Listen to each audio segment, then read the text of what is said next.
আজকের এই ভিডিওতে গুরুত্বপূর্ণ কিছু আপডেট দেবো West Bengal centralise college admission portal সম্পর্কে। কারণ গতকাল 7ই আগস্ট তোমাদের সেন্ট্রালাইজ কলেজ অ্যাডমিশনের মেরিট লিস্ট প্রকাশিত হওয়ার কথা ছিল, কিন্তু এখনো পর্যন্ত তা নিয়ে কোনো রকম আপডেট বা তোমাদের শিডিউল কোনো রকম কিছুই প্রকাশিত হয়নি। এবং আজকের এই ভিডিওতে তোমাদের অ্যালোকেশন লিস্ট কিভাবে তোমরা বুঝবে, এছাড়া প্রেফারেন্স লিস্ট গুলো কিভাবে তোমরা চেক করবে, এবং তোমরা পেমেন্ট করে প্রফেশনালি কিভাবে অ্যাডমিশন নেবে মেরিট লিস্ট বেরোনোর পর, সবটাই আজকের এই ভিডিওতে ডিটেলসে বলে দেবো।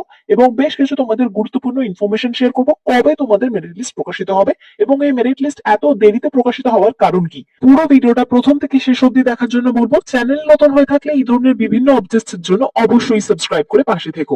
যেমনটা তোমরা সকলেই জানো এবং চিন্তিত রয়েছো, গতকাল 7ই আগস্ট তোমাদের ওয়েস্ট বেঙ্গল সেন্ট্রালাইজ কলেজ অ্যাডমিশনের পোর্টালের মেরিট লিস্ট প্রকাশিত হওয়ার ডেট ছিল, বাট সেটা হয়নি। গতকাল ছিল হাইকোর্টে ওবিসি সংক্রান্ত শুনানি। সেই শুনানিতে মাননীয় বিচারপতি কৌশিক চন্দ্র নির্দেশ রেখেছেন পুরনো ওবিসি বিধি মেনেই ফল প্রকাশ করতে হবে বোর্ডকে। এটা সম্পূর্ণভাবে জয়েন্ট এন্ট্রান্স বোর্ড নির্দেশ দিয়েছেন। জয়েন্ট এন্ট্রান্স বোর্ড নতুন করে মেধা তালিকা প্রকাশ করতে নির্দেশ বিচারপতি কৌশিক চন্দ্রের।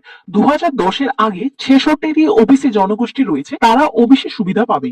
সুতরাং ওবিসি সংরক্ষণ ধরে মেধা তালিকা পুনরায় প্রকাশ করার নির্দেশ দিল আদালত। আরো 15 দিনের মধ্যে জয়েন্টের মেধা তালিকা পুনরায় প্রকাশ করার নির্দেশ দেওয়া হয়েছে। অর্থাৎ আগামী 15 দিনের মধ্যে বোর্ডকে 7% ওবিসি সংরক্ষণ ধরে কিন্তু পুনরায় আবার মেধা তালিকা প্রকাশ করতে হবে। সেই কারণে তোমাদের মেরিট লিস্ট প্রকাশের জন্য কিন্তু ডেট আরো এক্সটেন্ড হলেও হতে পারে, কারণ এখনো পর্যন্ত তোমাদের মেরিট লিস্ট কবে প্রকাশিত হবে, এছাড়া তোমাদের পরবর্তী কলেজে ভর্তি বা তোমাদের পরবর্তী শিডিউল, সেই নিয়ে কোনো রকম নোটিশ প্রকাশিত হয়নি। তো আশা করা যাচ্ছে এখানে পুনরায় আবার নোটিশ দেওয়া হবে, সেই মতো আবার তোমাদের মেধা তালিকা বা মেরিট লিস্ট প্রকাশিত হবে। তবে বুঝতে পারছো যে তোমাদের ভর্তি হওয়ার যে প্রসেসটা সেটা কিন্তু একটু বেশি লেন্দি প্রসেস হয়ে যাচ্ছে, কারণ এখনো পর্যন্ত ওয়েবসাইটে বা তোমাদের অফিসিয়াল পোর্টালে কোনো রকম আপডেট বা কোনো রকম অফিসিয়াল নোটিশই নেই। তো এখনো পর্যন্ত যেহেতু কোনো রকম নোটিশ নেই, তবে তোমাদের মেরিট লিস্ট তো একদিন না একদিন প্রকাশিত হবে, কিন্তু সেই ডেট এখনো পর্যন্ত কিছুই জানা যাচ্ছে না।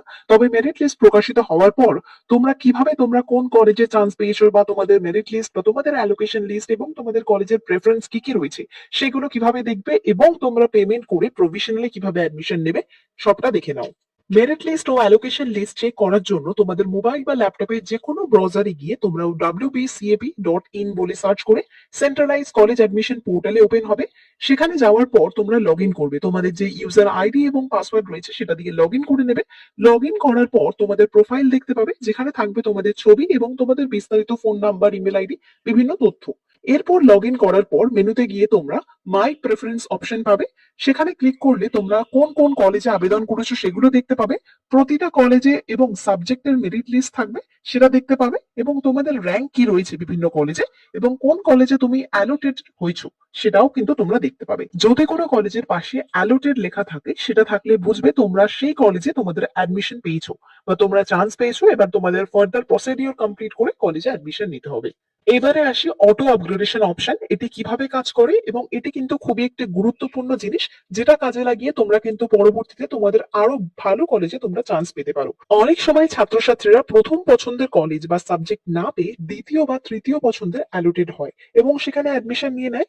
সেই ক্ষেত্রে তারা চাইলে অটো আপগ্রেডেশন অপশনে ইয়েস অপশনে ক্লিক করে দিয়ে যদি ভর্তি হয়ে যাও, সেখানে দুটো সুবিধা পাবে। প্রথমত, অ্যালোটেড হওয়া কলেজে ভর্তি হতে পারবে, এবং পরবর্তী রাউন্ডে যদি উচ্চতর বা বেস্ট প্রেফারেন্স কলেজে তুমি চান্স পাও, সেই কলেজেও কিন্তু ভর্তি হওয়ার চান্স পাবে তুমি। তো তুমি চাইলে আগের কলেজে ক্যান্সেল করে পরবর্তী যে কলেজে আবার তুমি সেকেন্ড বার চান্স পেয়েছো সেখানে তুমি শিফট করে যেতে। এই সুবিধাটা কিন্তু তারাই পাবে যারা টেক অ্যাডমিশন বটনে ক্লিক করার সময় অটো আপগ্রেডেশন অপশন ইয়েস অপশনে ক্লিক করে রাখবে। তবেই কিন্তু পরবর্তীতে তোমরা এই ফিচারটাকে অ্যাপ্লাই করতে পারবে। এবারে পরবর্তী স্টেপে আসি, কিভাবে তোমরা অনলাইনে পেমেন্ট করে কলেজে অ্যাডমিশন নেবে। প্রোফাইলে টেক অ্যাডমিশন অপশন পাবে, যে কলেজে তুমি অ্যালোটেড হয়েছো সেখানে টেক অ্যাডমিশন অপশনে ক্লিক করে দেওয়ার পর অ্যাডমিশন ফিস কত, এছাড়া তোমাদের কলেজে বা ডিপার্টমেন্টে বিভিন্ন রকম চার্জেস থাকে, সেটাও কিন্তু তোমরা পরপর আলাদা করে দেখতে পাবে। পরবর্তী স্টেপে তোমরা পেমেন্ট গেটওয়ে ওপেন হবে, যেখানে তোমরা debit card, UPI, net banking দিয়ে তোমাদের কলেজের ইনিশিয়াল ভর্তির অ্যামাউন্টটা জমা করতে পারবে। তারপর সাকসেসফুল পেমেন্টের পর তোমাদের অ্যাডমিশন প্রভিশনালি কনফার্ম বলে একটি অপশন আসবে। সেই রিসিপ্টটা অবশ্যই তোমরা ডাউনলোড করে রাখবে, যেটা কিন্তু পরবর্তীতে তোমাদের ফিজিক্যাল ভেরিফিকেশনের সময় কাজে লাগবে। তোমাদের অ্যাডমিশন কনফার্ম হওয়ার পর ওয়েবসাইটে বা কলেজের পক্ষ থেকে জানানো হবে কত তারিখে তোমাদের কলেজে গিয়ে ডকুমেন্ট ভেরিফিকেশন হবে। সেই ডকুমেন্টস গুলো অবশ্যই রেডি করে রাখবে, যেগুলো তোমরা সফট কপি পোর্টালে আপলোড করেছো সেইগুলোর অরিজিনাল কপি নিয়ে তোমাদের কলেজে গিয়ে ভেরিফিকেশন কমপ্লিট করতে হবে, যার মধ্যে উল্লেখযোগ্য তোমাদের অবশ্যই মার্কশিট, উচ্চ মাধ্যমিক এবং মাধ্যমিকের রেজাল্ট, প্রভিশনালি যে অ্যাডমিশন রিসিপ্ট তোমরা পোর্টাল থেকে পাবে সেটার একটি প্রিন্ট আউট, এবং তোমাদের অ্যাপ্লিকেশন ফর্ম, এবং তোমাদের যদি কাস্ট সার্টিফিকেট থাকে, এই সমস্ত ডকুমেন্টস কিন্তু অবশ্যই নিয়ে যেতে হবে। এছাড়া আধার কার্ড এবং তোমাদের যা যা ডকুমেন্টস তোমরা সাবমিট করেছো সেগুলো কিন্তু নিয়ে যেতে হবে। কিন্তু এখন সব থেকে বড় প্রশ্ন, তোমাদের মেরিট লিস্টই প্রকাশিত হচ্ছে না এবং তোমাদের পরবর্তী যে কবে থেকে ক্লাস শুরু হবে সেই নিয়ে কোনো রকম আপডেট নেই। সব থেকে চিন্তার বিষয় এটাই। তো আশা করা যাচ্ছে কিছুদিনের মধ্যে আবার তোমাদের নোটিশ প্রকাশিত হবে। সেন্ট্রালাইজ কলেজ অ্যাডমিশন সংক্রান্ত পরবর্তী কোনো রকম নোটিশ প্রকাশিত হলে আবার তোমাদের সাথে নিয়ে আসবো। আজকের এই ভিডিওটা এখানেই শেষ করছি। ভিডিওটা হেল্পফুল হলে অবশ্যই একটা ছোট্ট লাইক করে তোমাদের বন্ধুদের সাথে শেয়ার করে দিও। চ্যানেলে সাবস্ক্রাইব করে রেখো পরবর্তী আপডেটস এর জন্য।